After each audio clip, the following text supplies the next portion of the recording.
India have lost at home. In fact, they've lost quite a few tests at home, but this time they lost a series. But I'm actually more interested in the individual losses and what they tell us. Because India did not lose a series at home for 4,331 days. It's a lot of days. It doesn't sound quite as good when you say 18 series, but 18 series in Test cricket is, well, 4,331 days. In that time though, they have lost 6 matches from the 55 they have played. So what we really wanted to do is just have a look at the losses and see what we could learn. As a cricket journalist, I would travel sometimes up to 200 days a year. I loved watching cricket games. I loved going to new countries. It was an absolute dream. But there was one thing I hated more than anything else about it, and it was this little pin.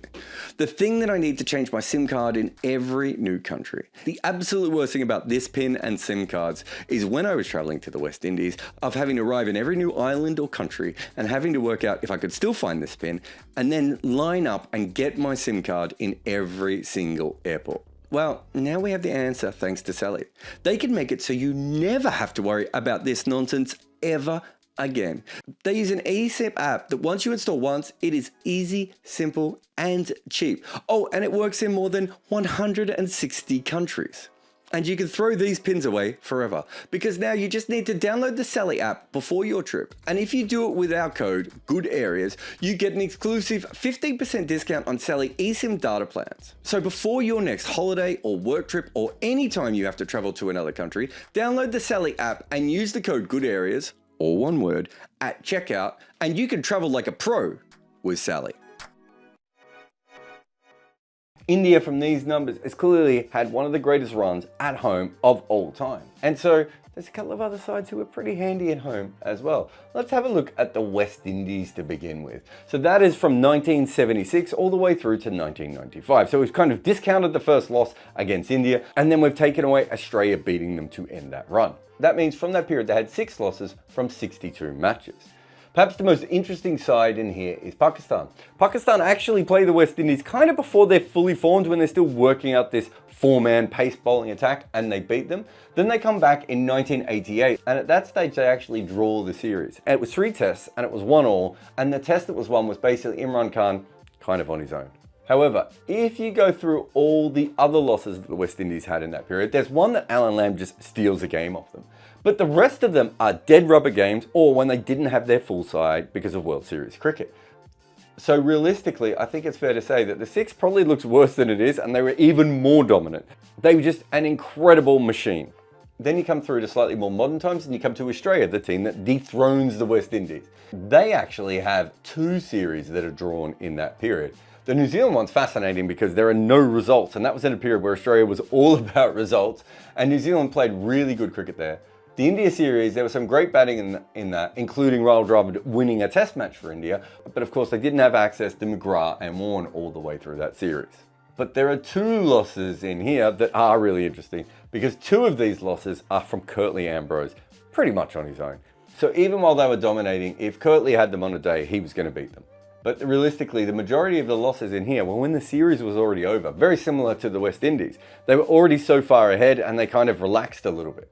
So yes, there was a couple of draws in there, but all in all, a very, very dominant team for 74 tests. I'm not really sure that there's a lot to learn from this as an overall thing. Essentially, you shouldn't play against Imran Khan, you shouldn't play against Curtly Ambrose. Dead rubbers in those days were often lost, even by good sides. And if you didn't have your best players, you were likely to lose. That's the lessons we really learn from those 2 incredible sides. So, what about India? I think perhaps the most interesting place to start is Pune. And I'll get to why in a moment, but I want to look at both of these different games for a minute. Let's start with the most recent one, which was, of course, New Zealand beating them. You may have heard this on the news. It was a very interesting wicket that obviously massively helped tall spin bowlers. I mean, in some ways, it's always better to be a tall spin bowler, but I've never seen the differential be as large as it was in that particular test match. Another thing that it sort of uncharacteristically helped was slower spin bowlers, which in India isn't really what you want. Generally, what you want is faster bowlers. When we did our time travel video, that was one of the things we kept looking for, was spinners who were specifically fast. Not what you wanted on Pune. Third thing is the reverse sweep. And clearly, especially in New Zealand's second innings, they were just like, we are not going to let the bowlers settle at all, and we're going to reverse sweep every single thing. So now let's have a look at Australia's win there, which was the best part of a decade ago now. That wicket certainly ragged and probably spun more than I would say the one that New Zealand just won on. Steve O'Keefe was an unheralded spinner that no one thought much of and was absolutely unplayable at times in that innings. Interesting thing to note though, Steve O'Keefe is a lot of things. He's definitely not tall. In fact, he was once told by the Australian selectors if he wanted to play more, he should grow. I would say though that Steve O'Keefe was a little bit slow, so that might have played a part in it. But the other thing I would add in here is Santner, because you wouldn't really assume that Steve O'Keefe or Mitch Santner would be able to outbowl the Indian spinners. Did that have something to do with the extra slowness? I don't know. But the reverse sweep is also interesting here, as is batting in general, because one thing Australia did have is Steve Smith, and he played an incredible innings in Pune to get them over the line, but he was dropped a bunch of times along the way. So there was an element there of India not exactly helping themselves. So it's the same ground, and there are left arm finger spinners who both come into play, but also a few things that are a little bit different as well.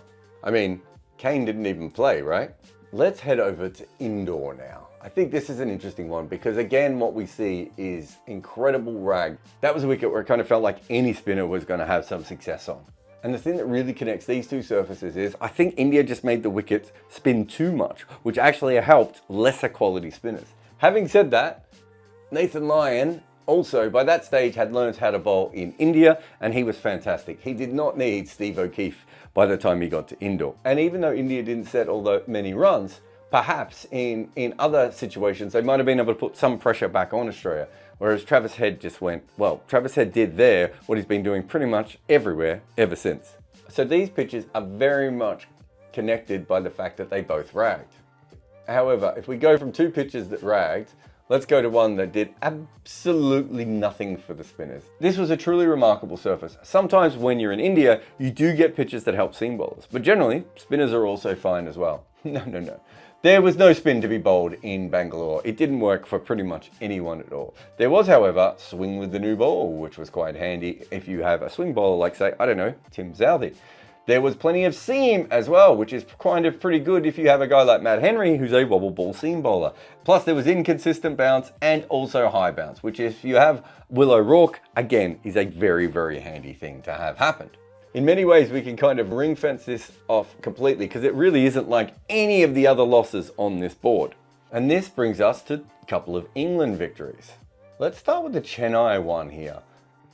The Chennai one is really interesting because for all the other strengths that India have, like in that game, they had Ishant Sharma, they had Jasprit Bumrah, and they had R. Ashwin. But they were missing the partnership between Ashwin and another great spinner because they didn't have Jadeja in that game, but also Akshar was injured. So they ended up with Washington Sundar, who they didn't really understand how to bowl him all that much, and Shabazz Nadeem. So there was certainly an element of all of those things coming in there that they didn't have the great bowling lineup. That probably links back to this loss that Australia had against India all those years ago. If you don't have your best bowlers, then obviously you are much more susceptible.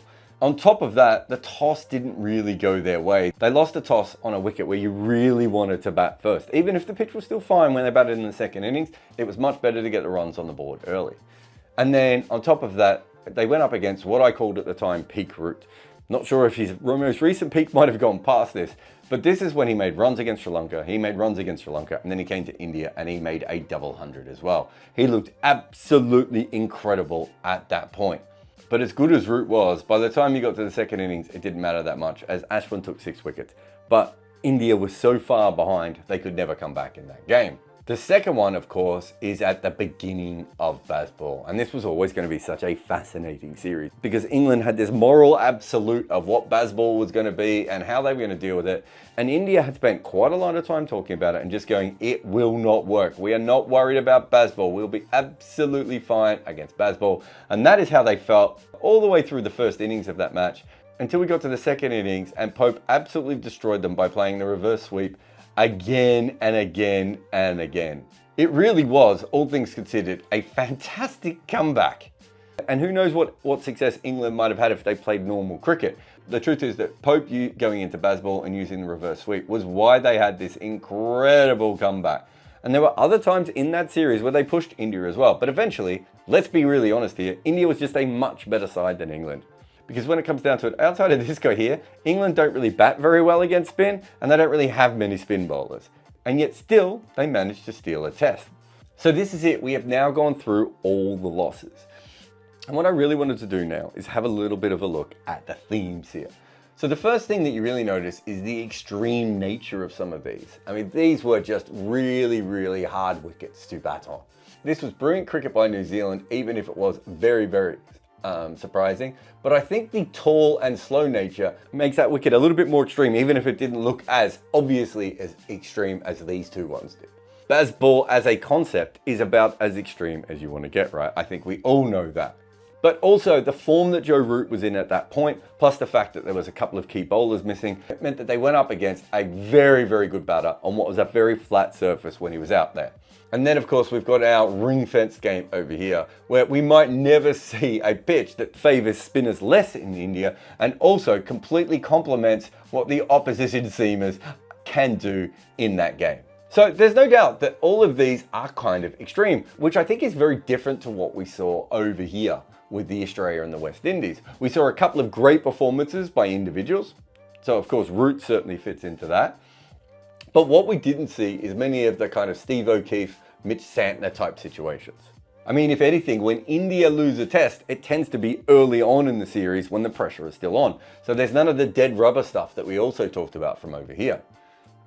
So again, they put themselves under extreme pressure to come back, and they've managed to do it time and time again. But that takes a lot of energy out of you, and eventually you're just not going to come back. But the keener-eyed of people out there will have noticed this little beauty here, and it's just been sitting there the whole time. And you will notice that nowhere did I write really about India's batting in any of these areas. I focused on the opposition and what they did. Maybe that India's bowling at times, who was available, all these sorts of things, pitches. But batting might be the most important thing. So let's just go back through this again and have a look at just the batting. I'm going to add that in right now, because I think it's fair to say that a lot of New Zealand's success in this game might have come from Mitch Santner. The fact that India played 3 bad shots at a time when they were pretty much in the game and had a huge chance of pushing forward and actually getting advantage comes from that period there. The batting in the second innings, I think by that point, wickets were going to fall pretty regularly anyway. But in the first innings, I don't think it was quite as tough. So giving away 3 top order wickets to poor attacking shots, I think played a huge part. In this test, India made 105 and 107. It was a pretty low scoring test, but Australia managed to go past 200 on both occasions. I think we would have to say that batting played a pretty big role in that one. This one over here, we have 109 and 163. Again, it was a tough pitch to bat on. No one's doubting that at all. But 109 and 163, your bowlers can be really, really good. Chances are you're losing most of those games. What about in Chennai? Well, let's just add a name here. Dom Bess. India ended up more than 200 runs behind on the first innings, and Dom Bess, who has barely been seen since, took 4 of those wickets. At that stage, it was still a pretty good wicket to bat on. While we're there, let's add another English spinner, Tom Hartley. He's not even in Pakistan at the moment, right? Well, he took 7 wickets and completely destroyed them in that chase. Also, like they did in this latest game in Pune, they completely gave away wickets when they were massively on top in the game and had a huge chance of winning, which allowed for England's comeback. And this one, I suppose, I don't know, we could just write a little note here about this one. May have remembered this one. I understand the unique situation that allowed for that to happen. We've done a whole video on how unlikely it is to be bowled out for 46 and the 3 dismissals that went against them and all that sort of thing. I get it. But they were still bowled out for 46. And as well as they batted in the second innings, when that new ball changed again, they had a secondary collapse. Batting played a huge part in why the failure at 46 and then the other failure against the second new ball is basically the reason they lost that game as well. It's batting. It has always been batting. it's probably been batting in a bunch of games that they've won, if we're being honest as well, because we've done videos on how often the lower order has saved them. I do think the extreme nature in some of this has played a part, but when it comes down to it, they've been extremely bad at batting consistently, and their bowlers have bailed them out, sometimes with the bat, but usually with the ball. There's no doubt that this is an incredible era at home, and it was a great record. But while there were periods where they batted very well, there are also a lot of periods where they batted absolutely horribly. Now, part of that is because they changed their own pitches. In fact, let's be honest here, they made their pitches as extreme as possible. The Bangalore one might have been the only one that they did it on their own, but there were certainly situations when just making the wickets as helpful to spinners as possible actually cost them. But I don't think it's about the individual losses. I think in Test cricket, India has an incredible lineup on paper, but because their wickets are so focused towards bowlers, none of them have any confidence at all, and they don't trust what they can do anymore. But what is truly amazing about all this is, for the amount of times that we've all gone, the batting is a little bit iffy. Generally, when you have bad batting, you don't have consistency. India had nothing but consistency for a long period of time, just showing what a unique and incredible cricket team they have been. And it won't feel like that right now because you'll be thinking about what Mitch Santner just did, or maybe still this thing. But when it comes down to it, what India did at home was special in the history of Test cricket. Teams don't usually do this. And when they do, it is not usually finished by someone like Mitchell Santner. I have a book out with Abhishek Mukherjee, and it is called Overthrowing Cricket's Empire. And it's about the stories of how each team beat England for the first time. We go all the way back to the demon Fred Spofforth getting annoyed at W.G. Grace for acting a little bit like Alex Carey. And then we come all the way to present times with Rashid Khan's England's redemption. We cover every single team to beat England in a major international, but we also talk about the incredible stories like the barefoot basher from Fiji that almost played for New Zealand. In fact, this book is full of tales like that, like how Pakistan lost a top batter after he was on the run from an angry husband of a movie star he was having an affair with, and also how one future captain of his nation realised he might have to go out and bat at Lords and that he didn't own his own pads. Cricket was used as a tool by the Empire, but what happens when those nations grow up and get good at it? Find Overthrowing Cricket's Empire on Amazon today.